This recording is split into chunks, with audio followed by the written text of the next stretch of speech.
Yan mga sir, ito Isuzu D-Max galing pa si sir ng Amadeo. Yan. D-Max na luma sir no? Yung 2008 mo. 2008. Yan. Blackout issue siya mga sir. Dati daw sabi ni sir, minsan nagana, minsan hindi sir. Tapos hanggang ngayon tuluyan na talagang blackout na. Yan. Tingnan natin ito mga sir kung repairable pa. Yan. Andar yan mga sir pero wala, hindi talaga. Sana dito mga sir. Ito mga sir yung panel gauge ng Isuzu D-Max na 2008 model. Yan. Blackout issue mga sir galing Amadeo. Tingnan natin mga sir kung kaya pang i-repair to. Kasi nabuksan na daw to eh. Pero wala naman daw silang mga kung ano nung pinalitan sabi ng may-ari. Yan, ito may nawala na sa calibration yung speedometer.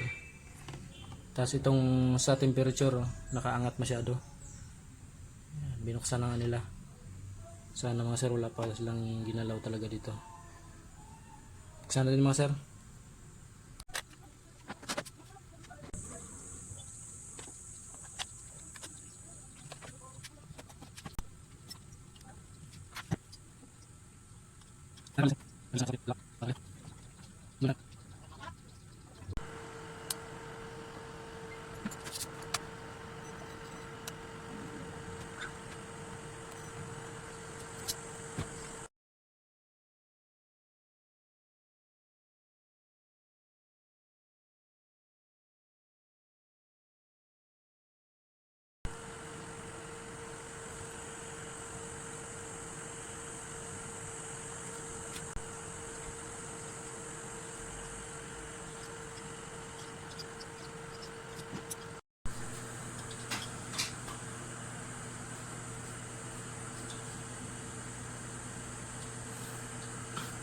Yung goods na to mga sir, i-assemble ko na lang to tapos testing na natin sa unit.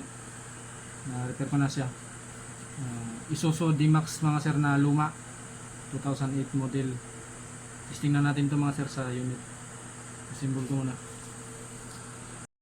Tambay na lang daw muna doon siya sa Jollibee. Hintay na lang daw siya message ko. Kaya sa Amadeo. Hindi ko lang alam kung sa Amadeo. Yan mga sir, okay na mga sir yung panel gauge ng D-Max. Isuzu D-Max. Yan.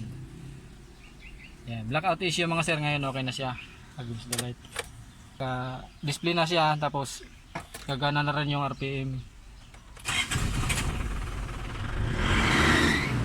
Okay na mga sir. Blackout issue na Isuzu D-Max 2008 model sir na.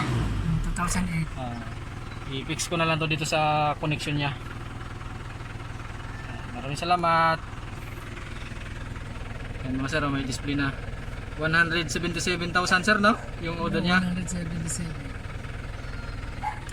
Hindi ba naisigaan yan? Naibaba pa?